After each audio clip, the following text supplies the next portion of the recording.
So this one is about Martin Amis. Now, I've wanted to do a post about him for a while.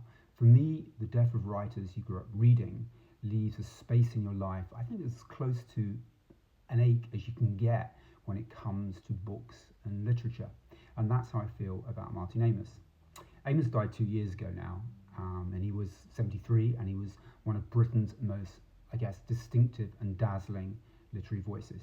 He was the son of Kingsley Amis, the author of Lucky Jim, and Martin Amis forged his reputation as a bold stylist and satirist. He chronicled the moral disintegration and absurdities of late 20th century life, and he did it with wit, intellect, and a distinctive Martin Amis swagger. So remembering Amis isn't just about revisiting the books and the non-fiction, it's about the distinct razor-edged voice that sliced through the literary world for decades. His sentences, they were acid bright, they were morally loaded, they fizzed with irony and disdain and lots of big words. Amis loved them. Amis didn't just write about characters, he took them apart. He dissected cultural decay, male vanity, and postmodern rot with surgical flair. If anyone ever was, then Amis was the enfant terrible of British literature. And whether you loved him or loathed his work, I don't think you could ever ignore it. Writers like Zadie Smith, Will Self, Julian Barnes have all acknowledged his influence on their work, not just in tone, but in the very confidence of the sentences that he put down on the page. I think Amis challenged readers to keep up, to think sharper, to feel the weight of a word used well. Think of money, think London Fields, think the information.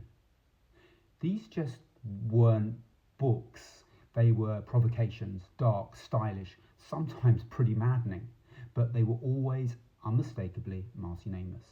And if you're wondering where to begin or where to go, I've got you covered. I think these are some of the standouts. Number one, experience. This is his memoir and maybe his most moving work. It's intimate, sharp, and it's surprisingly tender for him, especially in reflecting on his relationship with his father, Kingsley. Number two, Time's Arrow. A nod to Slaughterhouse-Five here. It's a novel told entirely in reverse, tracing a Nazi doctor's backwards journey. It's formally bold and it's devastating in its implications. Number three, The Zone of Interest, a brilliant movie recently, a satirical novel set in a concentration camp. Now that is risky and it's unsettling, and somehow though it is deeply human. Number four, Money, the definitive Amis novel. It's wild, obscene, relentless and funny, and a scathing portrait of 1980s greed. Terrible movie. Number five, London Fields. It's a noirish dystopian mystery with an unreliable narrator and one of the boldest female characters in contemporary British fiction. And for a bonus, number six, Inside Story. It's his final novel, part memoir, part fiction, part meditation on writing, love and death. It's a valediction in his own inimitable style. Martin Amis never played it safe. He wrote it like it mattered, like it could cut, sting, provoke. And I think for many of us, that's exactly what good writing should do.